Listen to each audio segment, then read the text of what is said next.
Aprameyasya, immeasurable. Sharirina, embodied soul. Uktaha are said to be antavantaha, perishable. Tasmat, therefore, Bharato Arjun Yuddhasva, fight.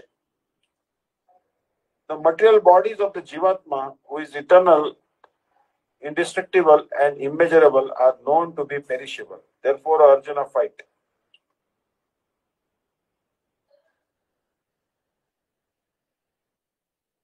To clarify the meaning of Nasato Vidyate Bhava, Shri Bhagavan speaks this shloka beginning with Antavanta.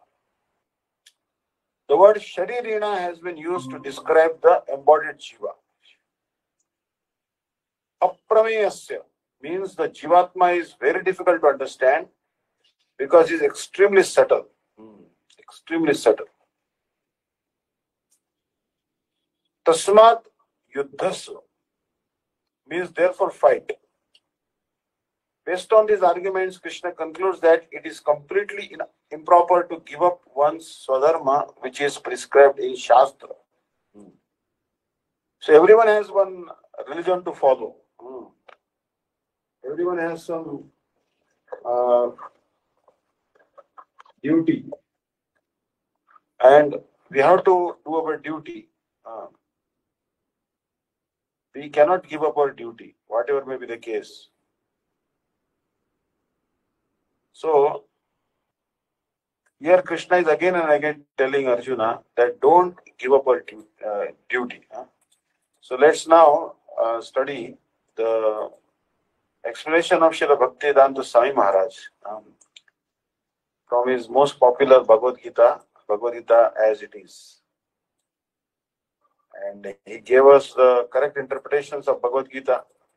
Previous to him, many people wrote commentaries on Gita, but many of them tampered with the message. While Srila Bhakti-Vidanta Swami Maharaj never tampered with the message, he gave as it is. Antavanta ime deha nitya sokta sharirina anashino prameyasya tasmad yuddhasva bharata. Antavantaha, perishable. Ime, all these, deha, material bodies. Nityasya, eternal in existence. Ukta are said. Sharirina, of the embodied soul. Anashina, never to be destroyed. Aprameyasya, immeasurable. Tasmat, therefore, Yuddhasva, fight. Bharata, or descendant of Bharat. The material body of the indestructible, immeasurable, and eternal living entity is sure to come to an end. Therefore, fight, or descendant of Bharat. Purport. The material body is perishable by nature. It may perish immediately or it may do so after 100 years. It is a question of time only. There is no chance of maintaining it indefinitely. But the spirit soul is so minute that it cannot even be seen by an enemy. To say nothing of being killed. As mentioned in the previous verse, it is so small that no one can have any idea how to measure its dimension. So from both viewpoints, there is no cause of lamentation. Because the living entity, as he is, cannot be killed, nor can the material body be saved for any length of time or permanently protected. The minute particle of the whole spirit acquires this material body according to his work. And therefore, observance of religious principles should be utilized. In the Vedanta Sutra, the living entity is qualified as light because he is part and parcel of the Supreme Light.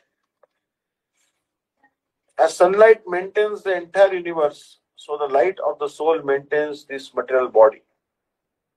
As soon as the spirit soul is out of this material body, the body begins to decompose. Therefore, it is the spirit soul which maintains this body.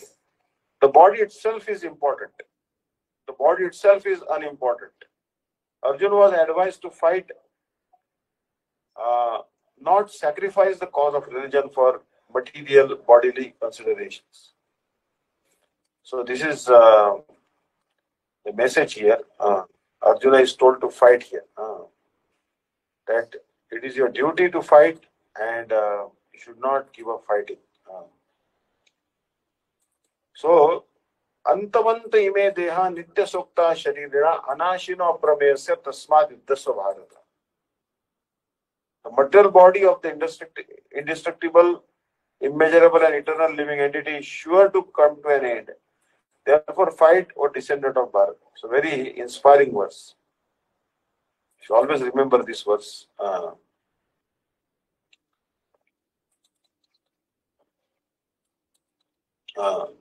Now, another argument. This is all logic Krishna is giving. Yainam vetti hantaram yaschainam manyate hatam ubhau tau na vijanito nayam hanti na hanyate. Yah, anyone who enam this vetti knows hantaram, the killer, yah, who cha also enam this manyate things hatam killed ubhau both tau they na never vijanita are in knowledge na never I am this hanti na hanyate is killed. Neither he who thinks the living entity the slayer nor he who thinks it is slain is in knowledge, for the self slays nor is slain. When the embodied living entity is hurt by fatal weapons, it is to be known that the living entity within the body is not killed. The super soul is so small, the spirit soul is so small, that it is impossible to kill him by any material weapon. As will be evident from subsequent verses, nor is the living entity killable because of his spiritual constitution. What is killed or is supposed to be killed is the body only. This, however, does not at all encourage killing of the body. The very injunction is, because someone might say that, oh, Bhakti-Vidanta Sai Maharaj is telling that if you kill the body, the soul doesn't die, so let's kill the bodies. How does it matter? So someone may take advantage of this argument and start ruthlessly killing others. No. The Vedic injunction is Ma Himsyat Sarva Bhutani. Never commit violence to anyone. Nor does understanding that the living entity is not killed encourage animal slaughter. Killing the body of anyone without authority is abominable and is punishable by the law of the state as well as by the law of the Lord. Arjuna, however, is being engaged in killing for the principle of religion and not whimsically. Understand? So neither he who thinks the living entity, the slayer, nor he thinks its slain is in knowledge, for the self slays not is slain. Srila Vishwanath Thakur comments, the self is neither the subject of the act of killing nor is its object. He who thinks that the soul is the killer, that Arjuna is killing Bhishma and others, and he who thinks that the soul is killed, that Bhishma and others have been killed by Arjuna, are both ignorant. No one can truly kill or be killed. Krishna elaborates on this point in the next verse. So, Yenam vetti hantaram yaschainam manyate hatam ubhau tau na vijanito nayam hanti na hanyate. Yeah, he who vetti knows enam, the soul, to be hantaram, the killer, cha, and yeah, who manyate considers enam, the soul, hatam, to be killed, na vijanita, is not in knowledge. Tau ubhau, of the two, I am this, atma, na hanti, does not kill, na hanyate, is killed. He who considers the Jivatma to be either the killer or the killed is ignorant. For the self neither slays nor is slain by anyone.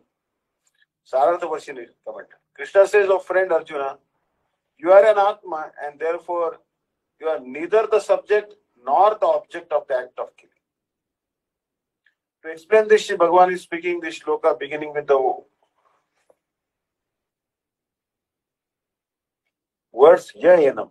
One who thinks that the Jivatma kills, example, Arjuna kills Bhishma, or the Jivatma is killed, Arjuna is killed by Bhishma, is ignorant. Because, O Sakha, why do you fear achieving infamy just because ignorant people will call you the killer of your superiors? Sarartha Varshini Prakashika Vritti. Shri Krishna is instructing Arjuna, you are an Atma, and therefore you are neither the subject nor the object of the verb to kill. Here he is explaining that Arjuna is not the subject, the killer of heroes such as Bhishma. On the opposite side, nor is he the object of the killing done by them. On the other hand, ignorant people who identify the self with the body consider only the gross body to be the subject and object of killing. Krishna concludes, therefore, becoming fully aware of this truth, give up your identification with the gross body and become situated in the nature of the subject,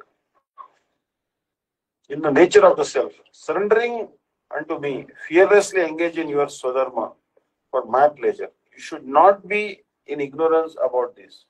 The same concept is stated in the Shruti.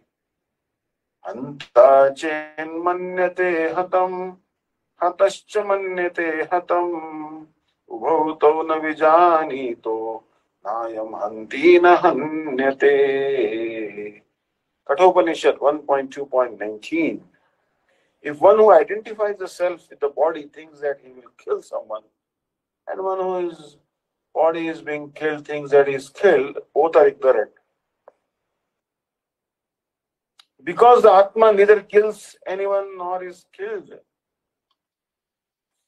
Now, verse number 20.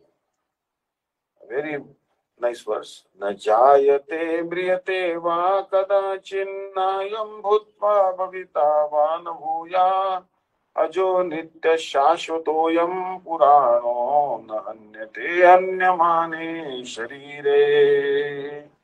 I am this soul, na jayate, does not take birth, va, or mriyate, die, kadachit, at any time, na bhutva, he has not come into being, va, not, bhavita, will he come into being, na, nor bhuyaha, repeatedly accept material bodies. I am, he is ajaha, unborn, nitya, eternal, shashvata, ever existing, and puranaha, primeval.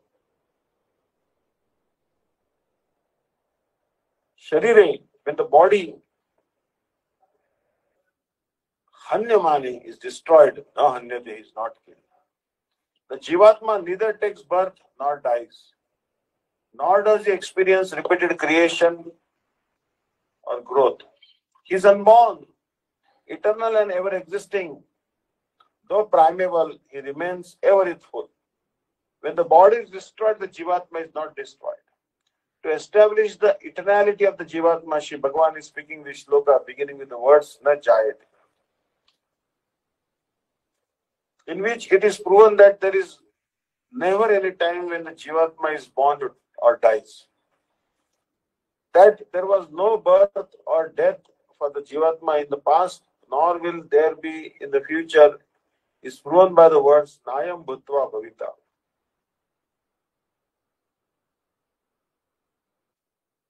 Shri Bhagavan is further explaining by the use of the word Ajaha that the Jivatma does not take birth either in the past, present or future. Thus he establishes that Jiva also existed in the past. The word Shashvata means that which is ever existing, which is not destroyed in the past, present or future. Therefore the Jivatma is eternal. If one still raises a doubt that because the soul exists for a long time, he may be overpowered by old age, Shri Bhagavan says in response, no, that is not true, because he is Purana. Although he is primeval, he is ever fresh and free from the six types of transformations, including birth and death. If someone then raises the question, will the soul not die, even figuratively, at the death of the body? Shri Krishna answers, no, the soul has no relationship at all with the body. Sarartha Varshini Prakashika Vritti. The eternal nature of the Jivatma has been established in this shloka. He is beyond birth and death and is eternal and ever existing. He is not destroyed when the body is destroyed. Consequently, the Jivatma is devoid of the 6 types of transformations: birth, duration of existence, growth, procreation, diminution, and death. In Kathopanishad 1.2.18, a similar conclusion is given. न जायते म्रियते वा विपश्येन्न नायं कुतश्चिन्न विभुव कश्चित् अजो नित्य शाश्वतोऽयं पुराणो न हन्यते हन्यमाने शरीरे. The meaning of this shloka is the same as Gita 2.20, but in this shloka there is one special word, vipaschita, which means one who knows the self. Brihadaranyaka Upanishad 4.4.25 also verifies this conclusion. Sava esha mahat aja atmajaro amaro amruto haya. The Atma is indisputably great, unborn, deathless, free from old age, immortal and fearless. So very nice explanation Krishna is giving here. न जायते म्रियते वा कदाचिन् नायं भूत्वा भविता वा न भूयात् अजो नित्य शाश्वतोऽयं पुराणो न हन्यते हन्यमाने शरीरे. न means never. Jayate takes birth. Mriyate dies. Va either. Kadachit at any time, past, present and future. Na never. I am this. Bhutva, having come into being, Bhavita, will come to be. Va or no not. Bhuya, or is again coming to be. Ajaha, unborn. Nityaha, eternal. Shashvataha, permanent. I am this. Puranaha, the oldest. Na, never. Hanyate is killed. Hanyamane, being killed.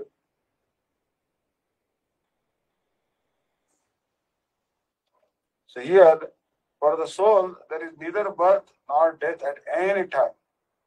He has not come into being, does not come into being, and will not come into being. He is unborn, eternal, ever-existing and primeval. He is not slain when the body is slain. Perfect. Qualitatively, the small atomic fragmental part of the Supreme Spirit is one with the Supreme. He undergoes no change like the body. Similarly, the soul is called the steady or kutastha. The body is subject to 6 kinds of transformations. It takes its birth from the womb of the material nature.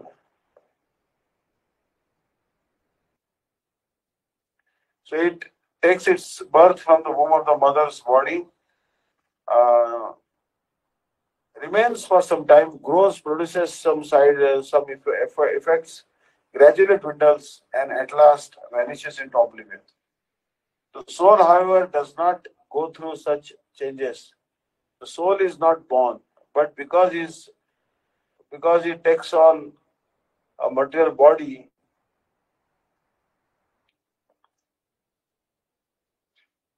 the body takes its birth. The soul does not take birth there. The soul does not die. Anything which has birth also has death. And because the soul has no birth, he therefore has no past, present, and future. He is eternal, ever existing, primeval. That is, there is no trace in history of his coming into being. Under these impressions of the book, under the impression of the body, we seek the history of birth, etc. of the soul. The soul does not at any time become old as the body does. The so-called old man therefore feels himself to be in the same spirit as in his childhood or youth. The changes of the body do not affect the soul. The soul does not deteriorate like a tree, nor anything material. The soul has no byproduct either. The byproduct, the byproducts of the body,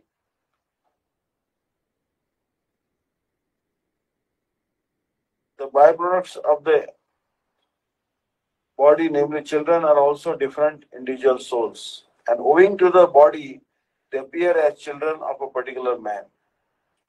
The body develops many of the body develops because of the soul's presence, but the soul has neither offshoots nor change. Therefore, the soul is free from the six changes of the body. In the Katha Upanishad, we also find a similar passage which reads, Jayate mriyate va vipaschin nayam kutaschin babuva kaschit ajo nitya shashvatoyam purano nahanyate hanyamane sharire. The meaning and purport of this verse is the same as in the Bhagavad-Gita, but here in this verse there is one special word, vipaschita, which means learned or with knowledge.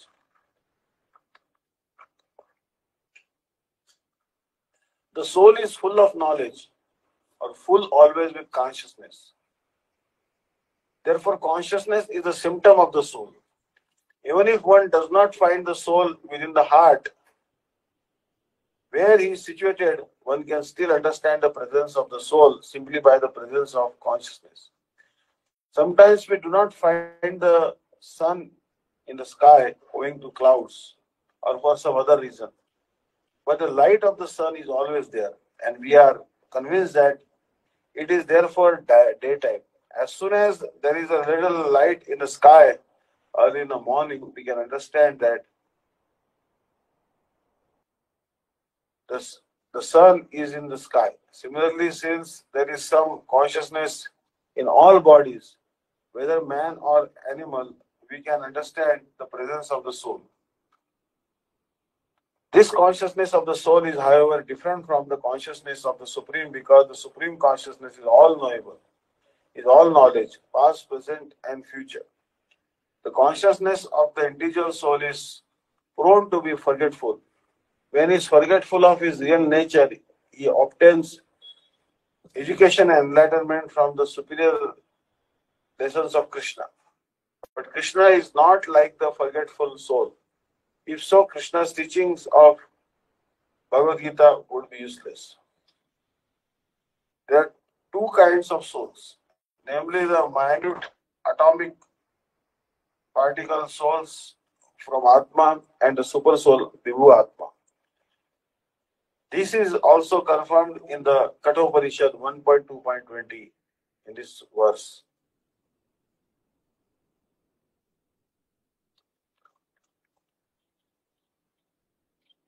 So, there are two kinds of souls, namely the minute particle soul, Anu Atma, and the super soul, Vibhu Atma. This is also confirmed in the Katha Upanishad 1.2.20. In this way, Anor Aniyan Mahato Mahiyan Atmasya Jantor Nito Guhayam Tam Akruto Pashyati Vitashoko Dhatu Prasadan Mahimanam Atmanam. Both the super soul, Paramatma, and the atomic soul, Jivatma, are situated on the same tree of the body within the same heart of the living being. And only one who has become free from all material desires as well as lamentation can, by the grace of the Supreme, understand the glories of the soul. Krishna is the fountainhead of the super soul also, as it will be disclosed in the following chapters. And Arjun is the atomic particle forgetful of his real nature. Therefore, he requires to be enlightened by Krishna or by his bona fide representative, the spiritual master. Hare Krishna. So very nice verses going on here, explaining the nature of the soul. So verse number 21, but we'll quickly, I think we read about Gurudev's commentary also on this verse. Veda 21. Veda vinashinam nityam yaenam ajam avyayam katham sa purusha partha kam ghateti hantikam.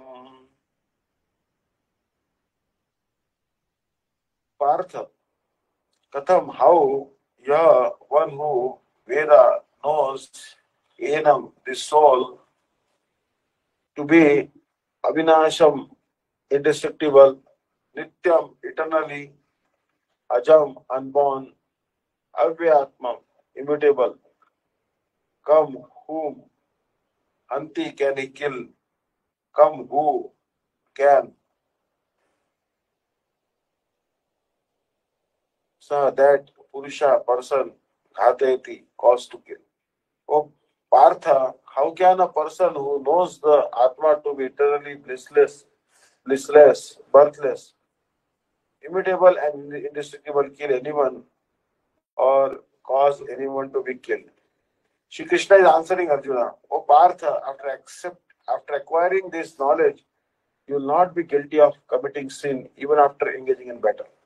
And I will also not be guilty of inspiring you to fight. For this purpose, the present shloka beginning with Veda Vinashanam is being spoken. Here the word Nityam is an adverb. The use of the words Avinash, indestructible, Aja, unborn, and Avyayam, immutable, denies that the Atma can be diminished at all by acts of destruction.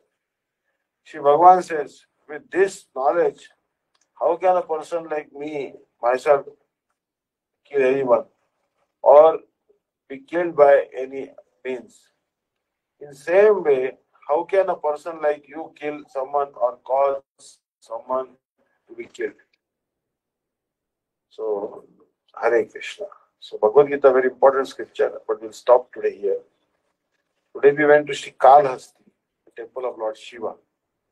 And Srikalahasti is the place where Lord Shiva's temple was there. There was a Shiva Linga. Apparently, there is Vayu Linga. Vayu Linga means that linga made from the air. So there, the Shiva Linga, one elephant was serving and one who weaves the cobwebs. So he was also serving, and then also one snake also was serving, and there was a fight among them. So there is a very nice story there. So very big temple of Lord Shiva. Lord Shiva is Nimnagana Yatha Ganga Devana Machyutratha Vaishnavana Yatha Shambhu Purana Vidam Tatha. Among all the Vaishnavas, Lord Shiva is the greatest. A lot of people got bhakti because somehow or the other they followed Mahashivratri Vrata, and therefore they got bhakti. So today we went to the Srikalahasti. Very big temple made of stone and humongous temple actually made of stone. It's a really masterpiece, architectural masterpiece. The main deity is Lord Shiva. Srila Gurudev has also mentioned that there are different types of Shiva Lingas, and there is a Vayu Linga. Apparently this was a Vayu Linga made of air. So there are different types of lingas. Srila Gurudev has talked about it in his lectures. That just like in Bhubaneswar, Srila Gurudev says in Bhubaneswar is a huge Shiva Linga, which is famous as Bhubaneswar, and from whom the city takes its name. Nearby is the temple of Shri Ananta Vasudev. Formerly, the bhoga offered in this Vasudev Mandir was offered as Mahaprasad to Bhubaneswar Mahadev, and Vaishnavas accepted the prasad from Shri Bhubaneswar, although they do not accept the prasad from Shri Mahadev anywhere else. So generally in Bhuvaneshwar, the temple of Bhuvaneshwar is there, Lord Shiva. But there is also a temple of Vishnu, Ananta Vasudeva. So Ananta Vasudeva Swami, his Mahaprasad was offered to Lord Shiva. First they used to offer a cook for Ananta Vasudeva Swami. Then offering to Krishna, then the remnants of Krishna they used to offer to Lord Shiva. So Vaishnavas used to go to the temple of Lord Shiva, Bhuvaneshwar, and they used to take the prasadam there because they were sure that this was first offered to Vishnu, then to Lord Shiva. Understand? But generally speaking, if the prasad is bhoga is not offered to Lord Krishna first or Lord Vishnu first, and it is offered to demigod any demigod first, then Vaishnavas will not accept that Mahaprasad. Understand? Unfortunately, this custom of first offering bhoga to Vishnu has been stopped. And now Vaishnavas no longer accept Sri Mahadeva's Mahaprasad. They only accept it from the temple of Ananta Vasudeva. So there is Ananta Vasudeva temple and wonderful prasadam is cooked there actually. They cook it in earthen pots and they give plantain leaf, so many types of chutneys, so many types of dal and rice and wonderful actually preparation. Just like Jagannath Puri Mahaprasad is wonderful there. I had the honor so many times with Sripad Dandi Maharaj and other Vaishnavas to go to Bhuvaneshwar. I go with Sripad Dandi Maharaj, Sripad Shridhar Maharaj. Also I went, I think. And because after Navadvip Parikrama, devotees used to go to Jagannath Puri. Sripad Dandi Maharaj used to take the devotees of Bangalore. I used to accompany them from Bangalore to Jagannath Puri and also to Bhuvaneshwar. Bhuvaneshwar is the capital of Odisha. So today we went to Shri Kalahasti and Kala actually means snake. Kala means death and snake literally means death, so it's called Kala. Hasti means an elephant. In Sanskrit, Hasti means elephant. In Hindi they call Hatti or Hati. Marathi they call Hatti, but in elephant. Elephant is the biggest animal and so Shri actually means that one who uses the cowbell. So spider is called Shri. So there is a story actually, and also there is actually Lord Shiva's devotee by the name Kannappa. Now this Kannappa is a very famous Shiva devotee. I never understood what his story is actually. But there was actually that Kannappa used to live there in Sri Kalahasti temple. Kannappa was a staunch devotee of Shiva and is closely associated with Sri Kalahastishwara temple. He was a hunter and is believed to have plucked his eyes to offer to Sri Kalahastishwara Linga, the presiding deity of Sri Kalahasti temple. He is also considered one of the 63 Nayanars or holy Shaivite saints, the staunch devotees of Lord Shiva. Kannappa Nayanar is a South Indian saint, also known as Tinnappan, Dina, Kannappa, Tinnappan, Dhira Bhakta Kannappan, Tinnan, Kannappan, Dinnaya, Kannaya, Kannappa, Nayanar or Nayanmar, Kannan, Bhakta Kannappan or Dhiran. So many names he has actually. In Tamil and I think Telugu and Kannada. He was born in a Vyadha hunter family. He was hunting the animals. The son of Raja Naga Vyadha. His father's name was Raja Naga Vyadha. And his wife is Uddupura, a modern Uddukuru, near Sri Kalahasti in present day Uttukuru, Rajampet, Andhra Pradesh. So he was born in hunter family. His father was a notable gerent among the hunting community. Gerent. Now this word gerent actually a manager actually. Gerent actually means manager, but they use this word which has actually Latin origin or something. Maybe it is at some Latin origin. Anyways, among their and a great Shaiva devotee of Sri Kartikeya. Means he was a devotee of son of Lord Shiva. He was named Thinnan or Thiran in Tamil by his parents, which is known as to Telugu speakers today as Dinna or Dhira, respectively. His wife's name was Neela. When Arjuna was meditating on Lord Shiva for Pashupatastra to test him, Shiva entered this forest as an animal hunter.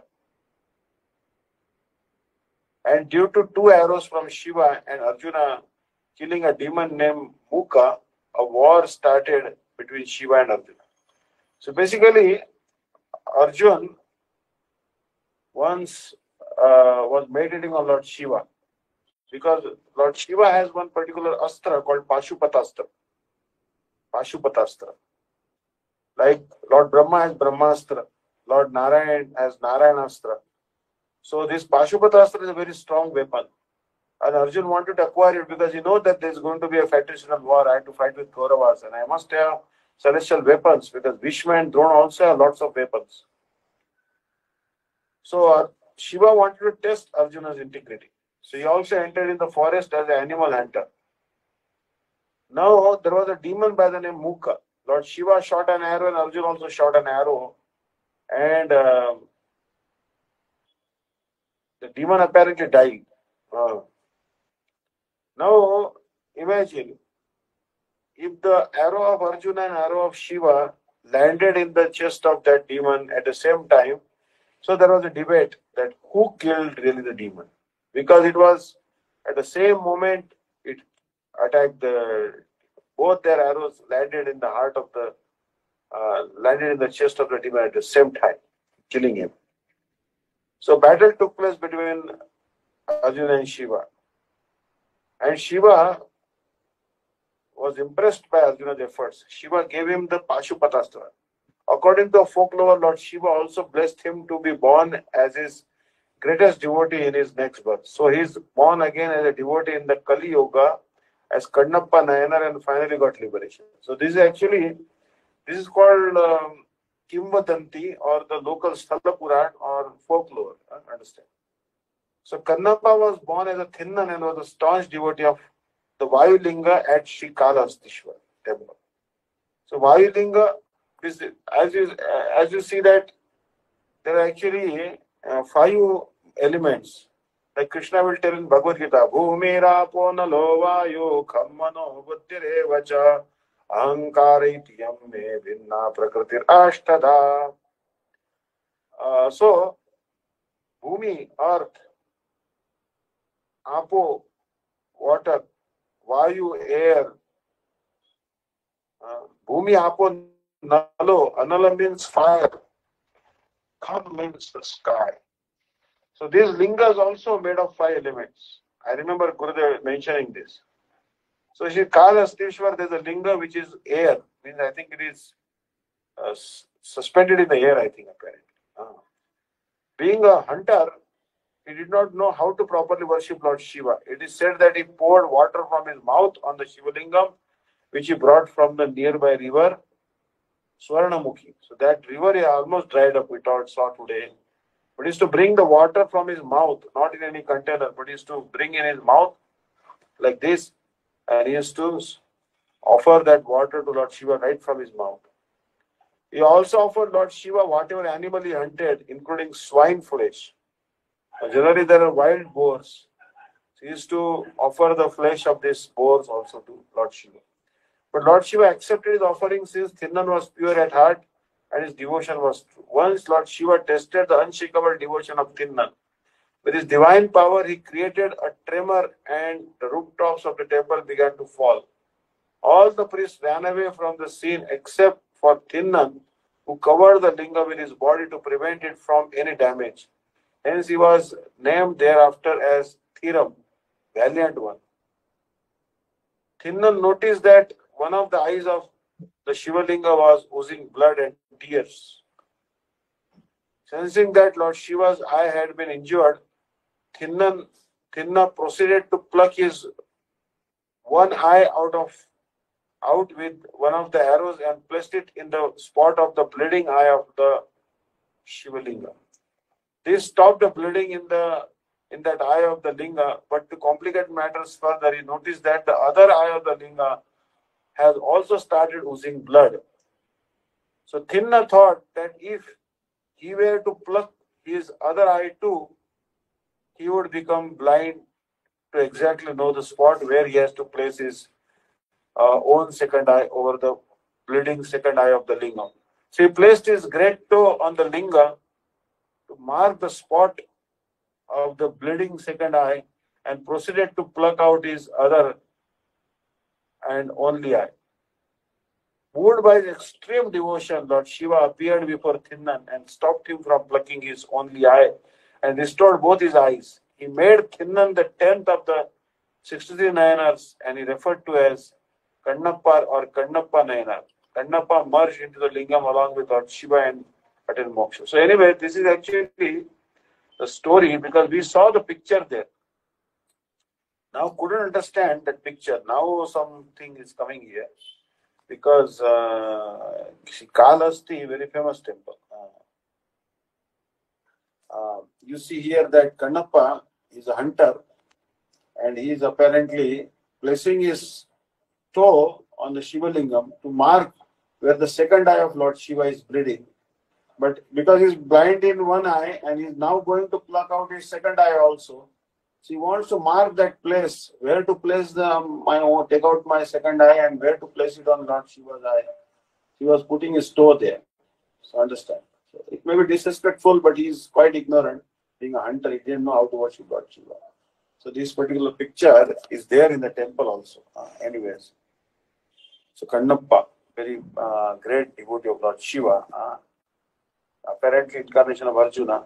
But this is all Sthala Puran. Means like these are called folklores or these are the Kimvadanti. These are the local version of the story. So, but there must be some basis, understand. So anyways,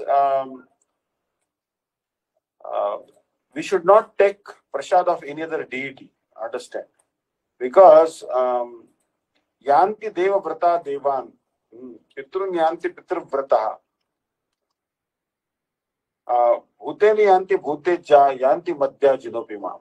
In the Gita, it is told, Yanti Deva Vrata Devan, Pitrun Yanti Pitru Vrata.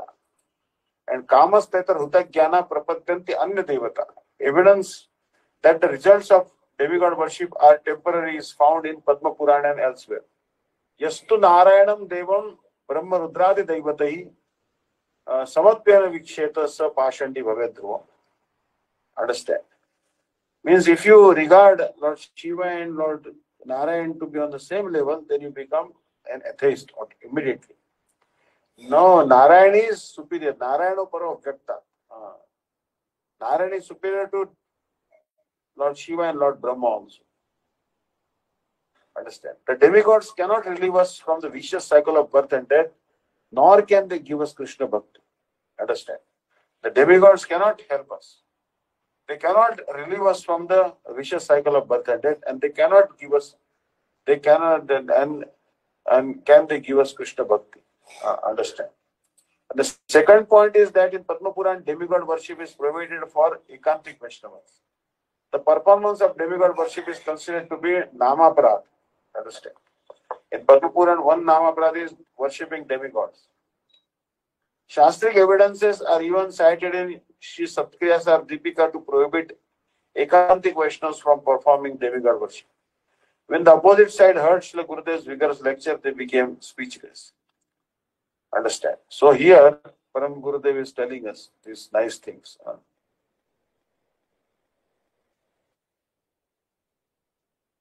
So those who worship Krishna, they go to Krishna's planet. Bhagavad-Gita also Krishna is telling, Antavantu phalam tesham tad bhavati alpamedasam devan devayajo yanti madbhakta yanti mamapi. However, the result of the worship performed by those people of meager intelligence is perishable. The worshippers of the devatas, demigods, attain the demigods' planets, and my devotees attain me. Understand? And giving up Krishna to worship various other devatas has been called unlawful. Yepyanyanya devata bhaktya yajante shraddhayanvita tepi mameva kaunteya yajanti avidipurvakam. Bhagavad-Gita 9.23. Whatever a man may sacrifice to the devatas, O son of Kunti, is really meant for me alone, but it is offered without true understanding. Understand? People are worshipping demigods, they are making offerings to demigods. Actually, those offerings go to Krishna only.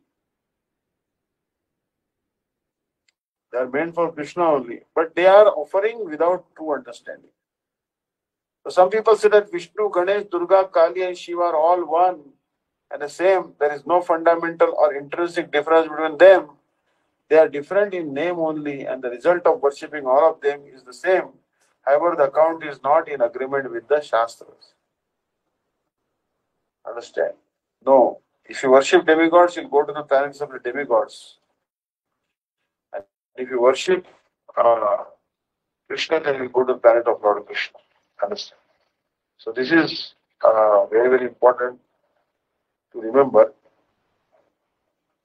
Yanti deva vrata devan pitruni yanti pitravrata bhutani yanti bhuteja yanti madhya jinopi mam. Hare Krishna.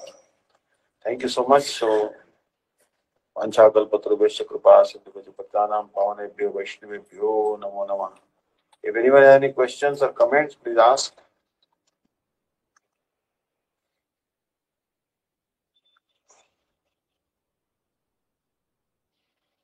Hare Krishna.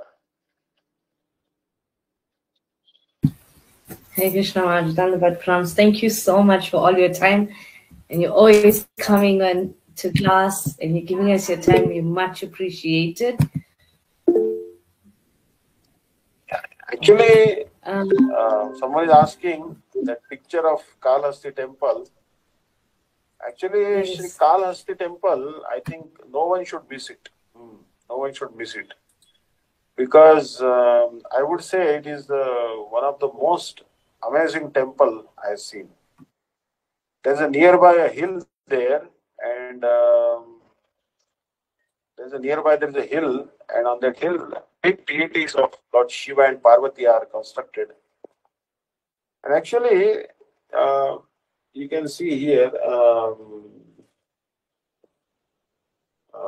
Sorry, Maharaj, your background of your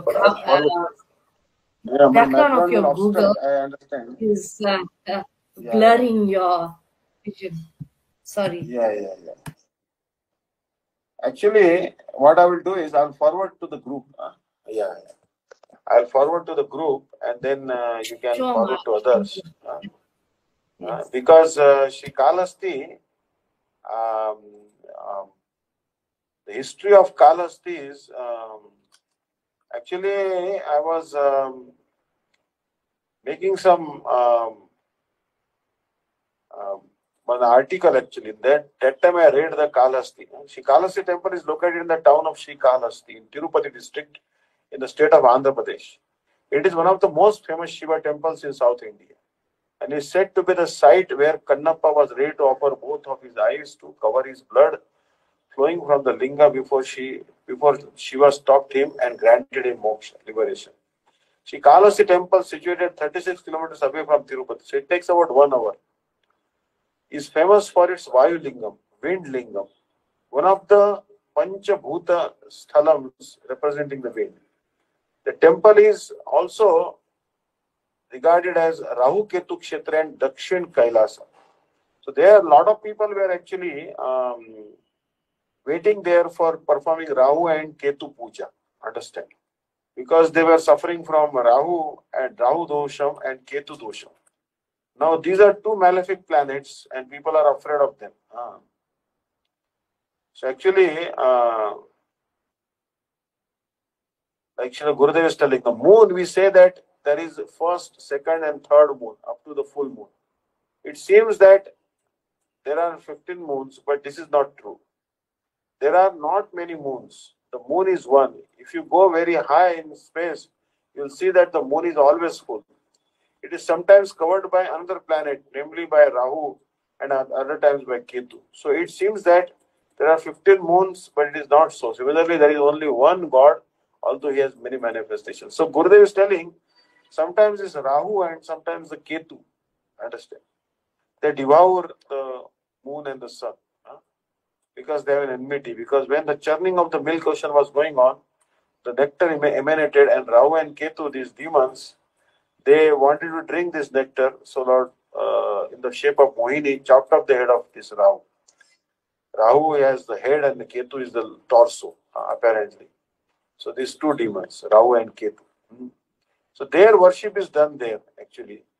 But we don't have to worry about Rahu and Ketu because we don't, because Krishna will always protect us. And actually, the planets, they don't give us trouble. It is our own karma that gives us trouble. So we have to get rid of our karma.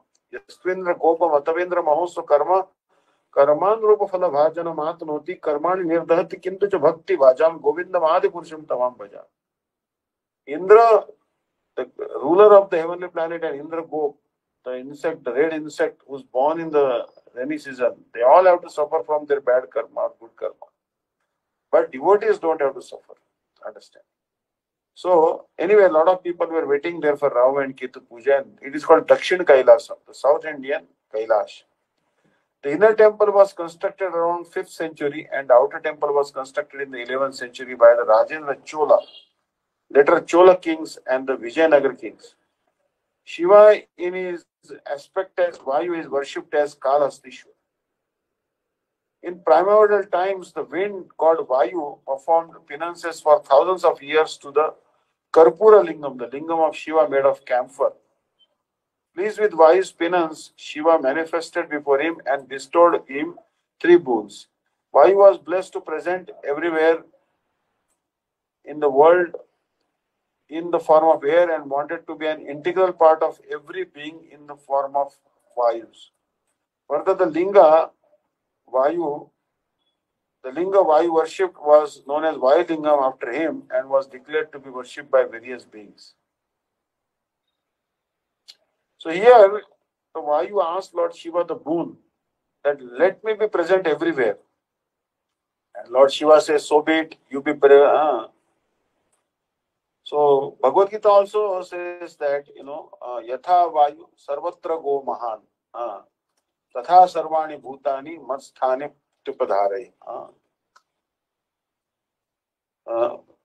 So this famous verse is like that. Sarva Bhutani.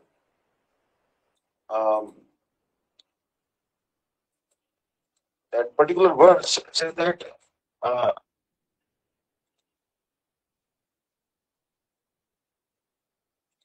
this verse actually Sarva Bhutani Kaunteya, no, not that one. Vayu Sarvatra Go Mahan. Vayu Sarvatra Go Mahan. Tatha Sarvani Bhutani Masthane Tipadharayi. So anyway, it's just like Vayu is all pervading. This is by the boon of Lord Shiva apparently. So Krishna is telling that I also pervade all the living entities. I am in the heart of all living entities and all living entities are within me. So anyway, this is called Vayu Lingam. Another legend narrates that Shiva's consort Parvati was cursed by him to discard her divine form and assume human form. To atone, Parvati performed penance of Shikalasti and pleased Shiva. Shiva granted her a heavenly body 100 times better than her previous divine form. Parvati is worshipped as Shiva Jnanam, Jnana Prasunamba or Jnana Prasunambika Devi in temple. So this is all legend actually. Actually, there was a great sage by the name Shri Vadiraj Tirtha. See, Vadiraj Tirtha, he actually wrote Tirtha Prabandham. Now, who's Vadiraj Tirtha? Vadiraj Tirtha was the same Brahmana who was deputed with the message of Rukmini. The Rukmini sent a message with that Brahmana messenger to Lord Krishna in Dwarka that my marriage is being fixed with Shishupal and I don't want to marry him. So please come and quickly kidnap me. So that Brahman who was sent by Rukmini and who went to Dwarka from Vidarbha province, Amravati, that Brahman again appeared in our Sampradaya as Vadiraj Tirtha. So Vadiraj Tirtha has written one great, he has written a great book about all the holy places in India. Means all the important holy places in India. Like we are now doing this particular particular Kartik Vrata. And generally, devotees have gathered in Vrindavan now to do the Kartik Parikrama. Many devotees, many sannyasis have from different matas have gathered there. But Srila Bhakti Pragyan Keshav Goswami Maharaj sometimes has to perform the Kartik Vrata in Naimisharanya, sometimes in Ayodhya, in different places. Understand? So Vadiraj Tirtha has written this particular wonderful book called Tirtha Prabandha. And in this Tirtha Prabandha, he has actually, I will forward that e-copy also, to those who want it actually. The book originally is in Kannada, but it mentions so many holy places and their significance. So Shikala's description also comes there. And that would be more authentic because that is given by Sri Vadiraj Tirtha.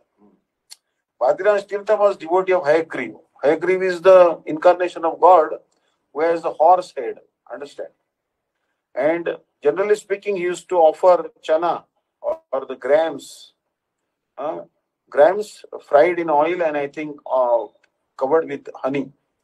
And he used to keep a plate of, Vadiraj Tirtha used to keep a plate of chickpeas or chana soaked in honey. And Lord used to come and placed his 2 feet, the front feet on the shoulder of Vadiraj Tirtha and used to eat the chana. But one day the Lord didn't leave any Mahaprasad for him. He ate all the chanas, he ate all the chickpeas, grams.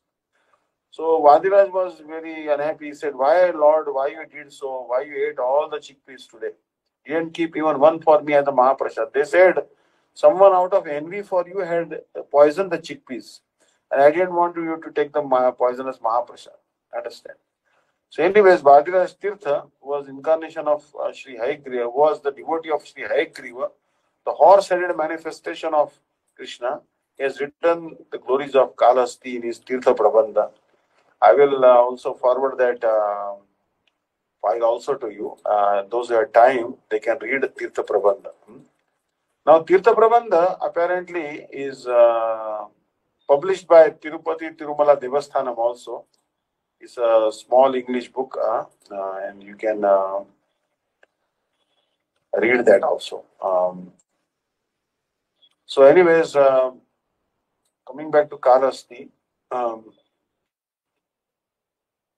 Mayura, Chandra and Devendra were also freed from their curses after taking bath in the river Swarnamukhi, praying at Sri Kalahasti. Mayura means the peacock, Chandra means the moon, and Devendra means the Indra.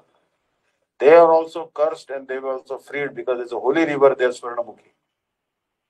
Shiva appeared before the sage Markandeya in Sri Kalahasti and preached that a guru alone could make esoteric teachings and therefore he is Brahma, Vishnu and Maheshwara.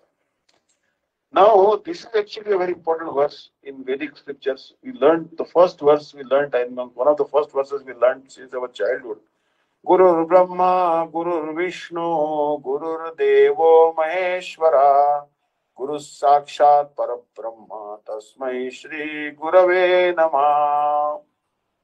Now, Guru is called Brahma, Guru is called Vishnu, and Guru is called Maheshwara. Now, these three things, that Guru is Brahma, Vishnu and Shiva. Guru is like this. It has been told. But Srila Vaman Goswami Maharaj has told that Guru is called Brahma because Brahma's job is to create and Guru creates the bhakti in our heart. He plants the seed of devotion. That's why he is Brahma. He is also Vishnu because job of Vishnu is to maintain the creation. And Guru is Vishnu because he maintains the creeper of devotion in and guards the creeper of our devotion. And he is also Lord Shiva because Lord Shiva's job is to annihilate the world by opening the third eye. And he burns the whole material cosmos to ashes. And Lord, our Guru Maharaj is also Lord Shiva because he burns all the anarthas in our heart by his causeless mercy. Sometimes by chastisement and sometimes by sweet talk. So Guru is called Brahma, Vishnu and Mahesh. So Lord Shiva, he told Markandeya. Markanda was actually the son of the great sage Mrukandu. Understand? Mrukandu. And this Markandeya was supposed to die in very young age. But apparently when he was about to die, Lord Shiva protected him. Understand? Actually, the great sage Mrikanda Rishi and his wife Marudmati worshipped Shiva and sought from him the boon of begetting a son. As a result, he was given the choice of either the righteous son but with a short life on earth, or a child of low intelligence but with a long life. Mrikanda Rishi chose the former and was blessed with Markandeya, an exemplary son, destined to die at the age of 16. Means he said, what is the use of having a non-devotee son, foolish uh, person as a son? Rather, I should have a short-lived son who is great devotee and intelligent person. So Markandeya grew up to be a great devotee of Lord Shiva, and on the day of his destined death, he continued his worship of Shiva in his uh, aniconic form of Shiva Lingam. Now this is a word, aniconic form of aniconic form of. Now this is actually a difficult word to understand.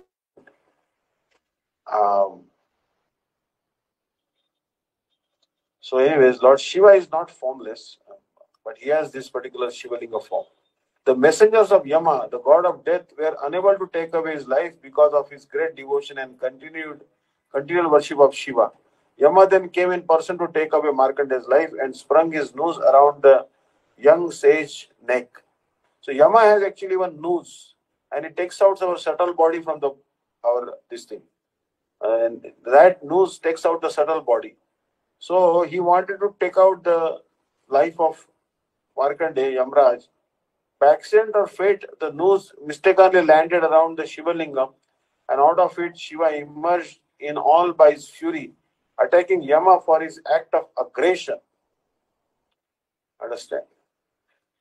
So when Yamaraj was trying to tie the noose around the subtle body of Markandeya, the noose tied around the Shiva Linga, and Lord Shiva came out furiously. Shiva emerged in all his fury, attacking Yama for his act of aggression. After defeating Yama in battle to the point of death, Shiva then revived him under the condition that the devout youth would live forever. For this act, Shiva was thereafter also known as Kalakanta, or Ender of Death. Kalantaka, or Ender of Death. This event is said to take place on the bank of the river Gomati in Kaiti, Varanasi. An ancient temple of Markandeya Mahadev temple is made at this place. It is the place where river Ganga and river Gomati merge, so being a Sangam area, its sacredness increases. Alternatively, another story states that this event happened in Kerala at the site of Tripragode Shiva temple, where the Markandeya ran up to the Shivalinga at the temple to escape from Yama. So both may be correct, because Gurudev has also told, and Shripad Dandi Maharaj also has told, that when such stories are there, some people say that it may have happened in Kashi, some people say that it may have happened in Kerala. Both may be correct, because in Kalpa Veda, in one day of Brahma, this pastime may have taken place at this place, other day of Brahma it may have taken at some other place. But Markandeya had a long lifespan boon from Shiva. He was going to live 7 days of Lord Brahma. Daytime was okay because creation was functioning properly, but night time was very, very troublesome for Markandeya, because he was simply floating in the water of the cosmic annihilation.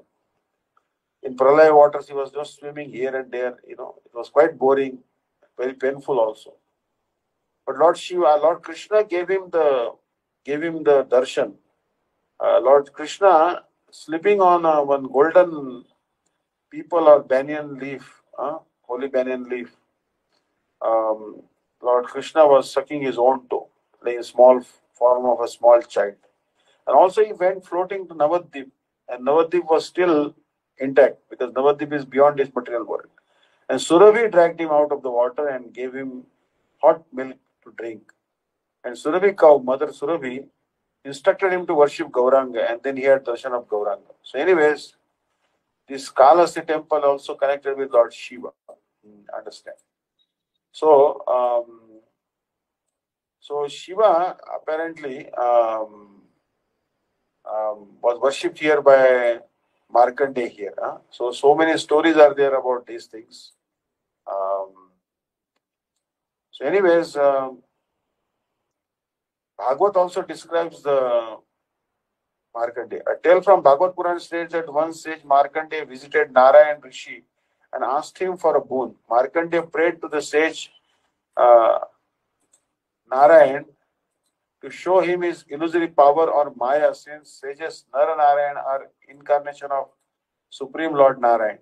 To fulfill his wish, Lord Vishnu appeared in the form of a child floating on a leaf and declared to the sage that he was time and death. Sage Markandeya entered into his mouth and saved himself from the surging waters. Inside the boy's stomach, Markandeya discovered all the worlds, the 7 regions and the 7 oceans. The mountains and the kingdoms were all there. So we are all living beings. Markandeya did not know what to make out of all this. He started to pray to Lord Vishnu. No sooner had he started than he came out of the boy's mouth. Lord Vishnu now appeared before him and blessed him. The sage spent 1,000 years with Lord Vishnu. He then composed Bala Mukunda Ashtakam at this moment. He taught Bhishma duties of yatis, the sages, the sannyasis. When Bhishma was in the bed of arrows, Markandeya visited him along with other sages. So you see that at the time of cosmic annihilation, you see that Lord Vishnu, Lord Krishna was lying in the shape of a small baby. And then to show him further of his Maya, Lord Krishna opened his mouth and then he took Markandeya inside. Markandeya saw inside his mouth what was inside the mouth of Lord Krishna. Everything, all the material creation. The 7 regions, 7 islands and the 7 oceans, everything was there. Mountains and kingdoms, everything was there. In this way, then he prayed to Lord Krishna, then Krishna released him from his mouth. Then he actually wrote one stotra called Bala Mukunda Ashtakam. This is a very famous stotram, and this is generally in Bhagavad Katha, this Bala Mukunda Ashtakam is sung. Kararavindeena mukharavindam viniveshayantam vatasya putrasya vatasya patrasya pute shayanam balam mukundam manasa smarami. Kararavindeena mukharavindam padaravindeena viniveshayantam Kararavindeena padarvindam mukharavinde viniveshayantam vatasya patrasya pute shayanam palam mukundam manasa smarami samrutta lokan vatapatra madhe shayanamatyanta veena rupam sarveshwaram sarvahitavataram palam mukundam manasa smarami Indivarasyamalapommalangam Indradidevarchitapada-padmam Santanakalpadrumamashritanam Padam Mukundam Manasa Smarami. Lord Krishna's bodily complexion is compared to the blue lotus, and his lotus feet are worshipped by the demigods such as Indra. Lambalakam lambitharayashtim shringaralilankitadantapanktim Bimbadharam charu vishalanetram balam mukundam manasa smarami. But Krishna's lips are reddish like the bimba fruit, and he has very big eyes. Shikke nidayadhyapayodadini Vahirgataya vrajanayikayam Bhuktam yatishtam kapatena suttam Balam mukundam manasa smarami. Markandeya Rishi is remembering the childhood pastimes of Krishna, that how Krishna is stealing the butter and milk products when the gopis have gone out of their houses. Kalindajanta stita kalyasya fanagrarange natana priyantam Tatpuchhastam Sharadinduvatram Balam Mukundam Manasa Smarami. Now he's remembering a particular pastime of Krishna where Krishna danced on the hoods of Kaliya, and he took the tail of Kaliya in his hand. You'll see a picture of Krishna dancing on the hoods of Kaliya, and he's also having the tail of Kaliya in his hand. And his face is like the moon in the autumn season. Ulu Khale Baddha Mudara Shauryam Uttunga Yugmarjuna Vanga Leelam Utfulla Padmayata Charunetram Balam Mukundam Manasa Smarami. When Krishna was bound to the grinding mortar, he pulled the grinding mortar between two twin Arjuna trees, and came out from these two Arjuna trees the two sons of Kubera, Yamalarjun trees. Two sons of Kubera came out and they were delivered. This pastime also is remembered. Alokyamatur Mukamadarena Stanyam Vivantam Sarasir Vaksham Sachinmayam Devam Anantarupam Balam Mukundam Manasa Smarami. This is actually describing how Krishna is drinking the breast milk of Mother Yashoda. His eyes are very like lotus. So he is the great Lord. I worship that great Lord, Pada Mukundam. Balam Mukundam Manasa Smarami. I think this is a very famous stotra written by Rishi. So it was actually a great experience at Karasti. Tomorrow we went for preaching there also. And there are actually so many temples in this region of Tirupati, Tirumala region. Srikalahasti temple, and Tiruchennavar is the place where Padmavati Devi's temple is there. So many temples are there. So whenever you come next time to India, please do visit Tirupati, Srikalahasti, other temples. I'm sure you'll very much appreciate the architecture, the history, and so many nice things you can see actually. Hare Krishna. Vanchakalpatru Vaishya Kripa Sindhu Pajanam Padeko Vishnu. Hare Krishna. Anyone have any questions?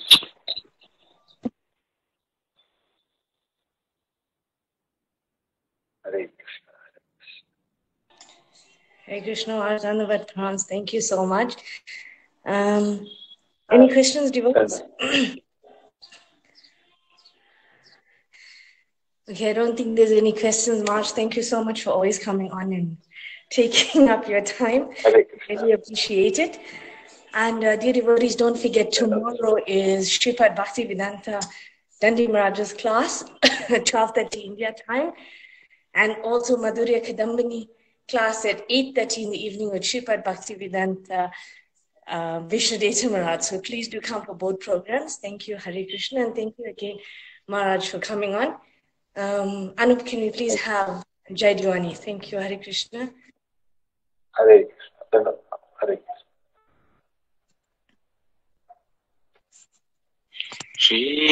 Shri Guru Gauranga Gandharvika Giridhari Radha Vinod Bihari Ji ki Jai. O Vishnu Pada Shri Srimad Bhakti-Vidanta Vishnu Daivata Goswami Maharaj ki Jai. Om Vishnu Pada Stotara Shata Shri Srimad Bhakti-Vidanta Dandi Goswami Maharaj ki Jai. Nitya Vishnu Pada Shata Shri Madhavati Vidandana Goswami Maharaj ki Jai. Nitya Vishnu Pada Shata Shri Madhavati Vidanta Vamana Goswami Maharaj ki Jai. Nitya Vishnu Parastu Tarasata Shri Bhakti-Vidanta Swami Maharaj ki Jai. Vishnu Parastu Tarasata Shri Bhakti Pragyan Keshav Goswami Maharaj ki Jai. Nitya Pravishto Vishnu Parastu Tarasata Shri Bhakti सिद्धांत सरस्वती गोस्वामी प्रभुपाद की जय। जय परम भगवत प्रवारा श्री श्री गौर किशोरदास बाबा जी महाराज की जय। श्री शील सच्चिदानंद भक्ति विनोद ठाकुर की जय। वैष्णव सर्वभौमा श्री शील जगन्नाथ दास बाबा जी महाराज की जय। दिया वेदांत आचार्य श्री शील बलदेव विद्याभूषण प्रभु की जय। शील चक्रवर्ती ठाकुर की जय। शील श्यामानंद प्रभु त्राय की जय। शील कविराज गोस्वामी प्रभु की जय। श्री रूप दातार रघुनाथ श्री जीव गोपाल पाद दास रघुनाथ सत गोस्वामी प्रभु की जय। श्री स्वरूप दामोदर राय रामानंद दी श्री गौर प्रसाद वृंद की जय। हरि दास ठाकुर की जय। प्रेम से गौर कृष्ण चैतन्य प्रभु नित्यानंद गदाधर शिवासादि गौर भक्त वृंद की जय। शंकर द्वीपायपुर सीमांतद्वीप गोद्रुमद्वीप मध्याद्वीप पोलद्वीप ऋतुद्वीप जानुद्वीप मोद्रद्रुमद्वीप रुद्रद्वीप पद्मकाट श्री श्री राधा कृष्णा